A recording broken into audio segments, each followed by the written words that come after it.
Wanasema wana akili, ni watu wabovu, ni watu wajinga, ni watu gani? Alafu kwa Meru unakula mshahara. Hao Meru ndio wamemtuma Mtanganyika wa kwanza Umoja wa Mataifa mwaka 52.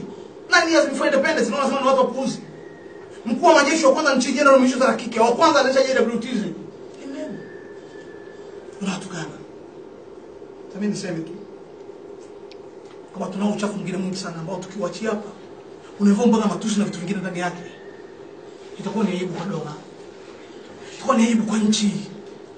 Hata mimi mbunge nitaibika kwa ni mbunge kwenye taifa hilo. Tunaomba wachukue hatua. Karibu kwa rais. Lakini pia kama nilivyosema, tunaanza flash hapa. Hizi Magufuli siku anatabiliana na makinikia, mnakumbuka? Alitoa flash kwenye koti, si ndivyo? Inaonyesha namna yake watu kuberani Tanzania walivyokuwa wanatomoka na madini yake kwenye ndoo. Na mimi leo nawafa waandishi wa habari flash. Na hizi flash tunazipeleka TAKUKURU na mtu atazipata na tunaachia ushahidi public. Lakini hiki ndio kama tumeonyesha hapa. Tunasitiri serikali bado. Tunasubiri wachukue hatua. Tusipochukua hatua tutaachia vyote. Tutaachia mambo mengine tunaonyesha mpaka ushaenda namna gani ambayo diplomasia yetu ya kimataifa inakwenda kuharibika na mataifa jirani kwa sababu ya hao watu. God bless you. Zime.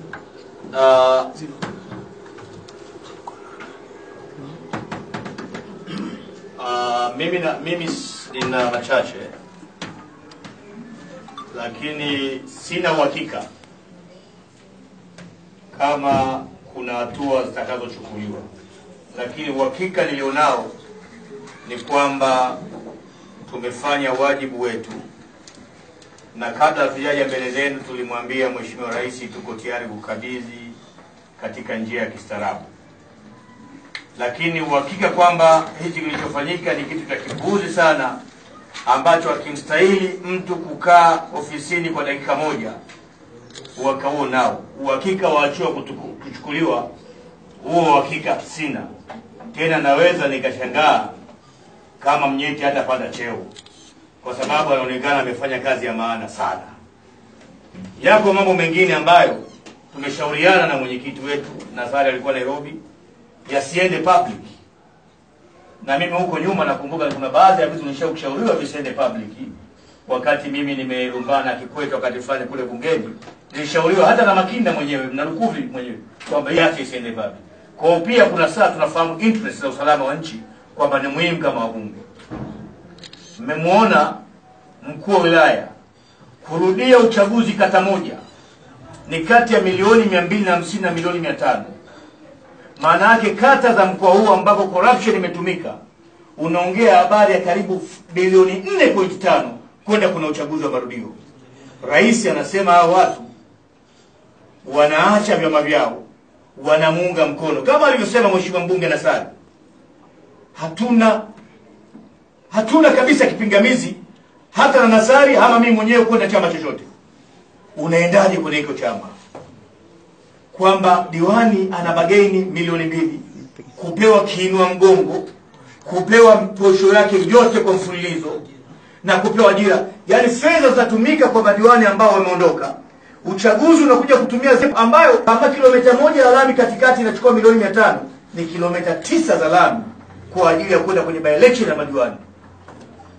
Umakini wa rais hajeti DC na wakuu wote Iringa za rushini za hai kumuunga rais hudi zake zipi zinge kutoka.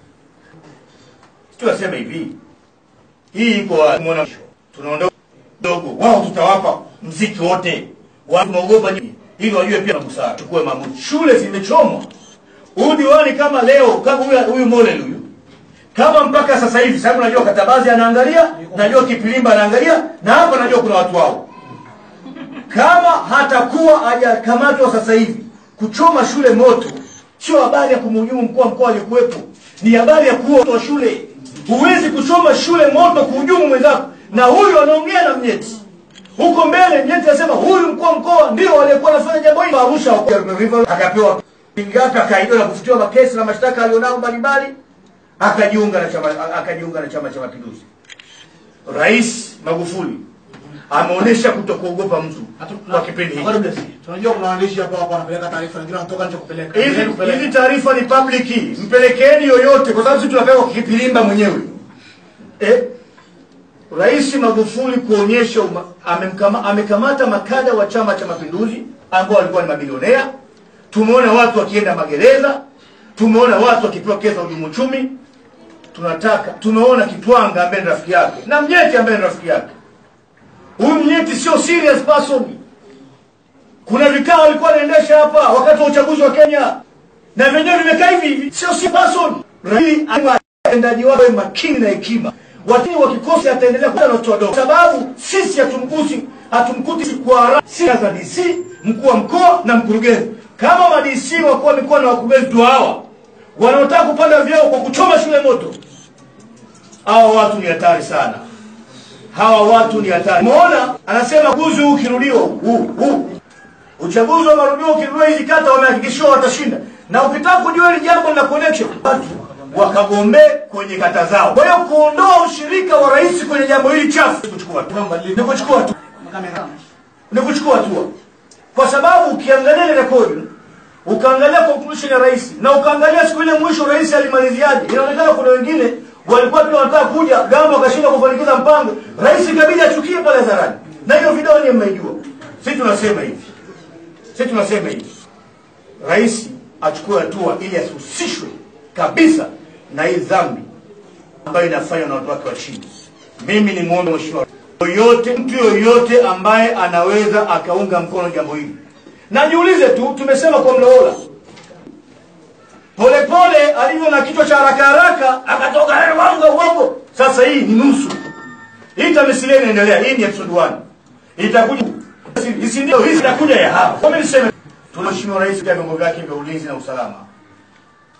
Na tunamwomba Dr. Kipilimba kama DSO anahusika kwenye uchafu kama huu, huyu ni afisa usalama wa taifa ambaye kazi yake ni kulinda maslahi ya taifa. Na maslahi ya taifa RSO hapa naye anapaswa kuwa responsible. Maana yake mkoa mzima wa Arusha umeoza. Na niseme tu kwamba conclusion. Na rais hakuna kama ni uvungu ama ni darini. Sisi tusikujue. This is our city, we know how to play the game. Huu ni mji wetu, tunajua kucheza game. Vile vile, hii ni muhimu sana. Kama ambavyo hili jambo limekuwa revealed kwa kiwango hichi, huko mbele ya safari tunakwenda, mambo ya Ben Sanani yatakuwa wazi kwa kiwango hichi. Mambo ya shambulizi la Lissu yatakuwa wazi kwa kiwango hichi. Mimi ni muombe mheshimiwa rais kwamba kesho tunapeleka ushahidi TAKUKURU. Tunawapa TAKUKURU full yote. Alafu Mlowola aamue kama alivyoamua kwa Manji, aamue kama alivyoamua kwa Rigamarira, aamue kama alivyoamua kwa wengine wote. Na baada ya hapo tutawapa na vingine vya ziada. Asante sana. Tumalizie kidogo. Hata hapa maswali. Tunajua kwamba hii kazi riski tumeifanya. Tumeweka maisha yetu rehani kwa hii. Tumetoka Dodoma, Lissu bado yuko kitandani, anazungumza lakini hawezi kusogea, hawezi kunyanyua mkono, hawezi kujisogeza, hawezi kufanya nini. Yuko kwenye hali mbaya ambapo baadhi ya sehemu za miili yake zinakatwa kutoka ili kuponya maisha yake. Sasa sisi tunajua tunaelekea huko. Nimeondoka nyumbani, mke wangu analia. Lakini mwambie tu kwamba tumeamua kubeba msalaba huu. Hiki kikombe tutakinywa kwa ajili ya Tanzania. Na tutakuwa tayari kwa lolote ambalo tutakuwa kwenye maisha yetu. Na kama likitokea lolote, mtakaobaki endelee kupambana. Naomba msamehe. Mungu. Hakuna silaha itajuka. Amen. Tutakufa kwa umri. Amen. Naomba maswali. Labda mheshimiwa mbunge. Kwa sema wale ambayo yanaonekana kwenye video na je, kutokea kwa hiyo marejeo ya uchaguzi utakuwa tayari kuja kushiriki tena? Mimi nafikiri baada ya kutoa tunachokitoa leo hii hapa, na huko tunakokwenda tunasubiri reaction na kinachoweza kuendelea. Tasubiri kuna nini, hatua gani zitachukuliwa. Lakini vile vile hizo ni masuala makubwa ambayo yana-involve chama kuanzia ngazi ya taifa. Kwa swala hili lazima kamati kuu ya chama itakutana. Lakini vile vile tunakwenda kuhusiana na taasisi za kimataifa kuona namna gani ambavyo demokrasia inaminywa kwenye nchi yetu. Namna gani ambavyo maisha yetu yanazidi kuwa hatarini kila siku. Na tumeita tukasema wafanye investigation kama Scotland kwa Uingereza, ndio maana sisi tukaamua kufanya hilo jukumu la kuwa Scotland Yard na nini. Kwa hiyo niseme tu kwamba chama kwanza taifa kitazungumza kuhusu hili tukio kwa sababu sio jambo dogo hata kidogo. Tumesikia huko tunaambia kwamba chaguzi atakwenda chaguzi ambazo tumeshangaza, tutavuka mtu tutakavuvika mtoni. Swali mwingine. Mheshimiwa Mbunge alikuwa anauliza, Ndio. tumesikia umetaja baadhi ya watu ambao wamehusika kwenye hii rushwa. Lakini vile vile kuna DT aliyeruhusu zile fedha kutoka. Na yeye ni mhusika kwenye hili jambo. Watumishi wote wa serikali wanapaswa kuchukuliwa. Mtu yote anayeshiriki kwenye swala hili, yeyote. Na leo amefanya ni mfumo. Kwa mfano kama mjamuona rais hiyo. Sasa mataifa mkoa wa Arusha. Sasa kuwajibika kuendelea. Wewe ndio kwenye mkoa alafu kama kwa usinachoendelea. Unless hiyo nchi imeoza my friend. That can be rotten. Mheshimiwa, nilikuwa na swali kwamba kana uchaguzi na kutumika kwamba mimishwa kuwa kiongozi. Sana hili limekuwa wazi pale. Nini ambacho kinata baada ya haya? Ni kwamba rudia. Yaani kwa maana kwamba uchaguzi uliofanyika wakashinda Chadema, lakini kwa nguvu za viongozi na hao ukabadilishwa. Sasa tayari yule ni kiongozi wa CCM. Nini ambacho kitafanyika kama hilo swala katibu wetu wa mkoa na viongozi wa Meru walishaleta kwenye chama. Na kamati kuu tunaona kabisa kwamba kuelekea uchaguzi mwingine Tanzania ni uchaguzi utakuwa na dosari kuliko mahali popote duniani. Kwa hiyo chama tayari kimeshaanza kujua namna gani twende mbele ya safari. Lakini vile vile ni hatari kwa usalama wa taifa kama tunaenda kwenye uchaguzi kura ndio waziamui, kinachoamua ni ubabe. Maana yake watu watafikiria uchaguzi wa namna nyingine. Mheshimiwa Mbunge, Mheshimiwa, mimi nilikuwa nataka kufahamu Strange lakini mzee mtoka. Swali moja tu kuhusiana na yule diwani ambaye naye aliingia lakini akawa alichukua mgogoro. Lakini nimesema kwamba mnajisha kwa malalamiko yake na kufanya nini? Yule ambaye yule shule. Yule ambaye shule yake ilifungiwa na kwa nini? Hapana. Huyo ambaye nani? Huyo ambaye. Chama kitachukua taarifa, tutachukua hatua. As long as tumeshaanza kushiriki kwenye biashara, hata kama ikufikie mwisho lakini wewe ni msaliti. Si ndio jamani? Kwa chama kitafanyika nini sisi kuzungumza kama kina uongozi. Kwa hiyo mkaendelea na bado ushiriki. Na hata aliyekuja kujua naye alikuwa kwenye. Mimi na umeonyesha sema ya grade ambazo nilinunua kama halmashauri. Lakini utaratibu mimi ninavyojua halmashauri kama inaanza na. Sasa nikashindwa kama madiwani nikiwa kama mbunge.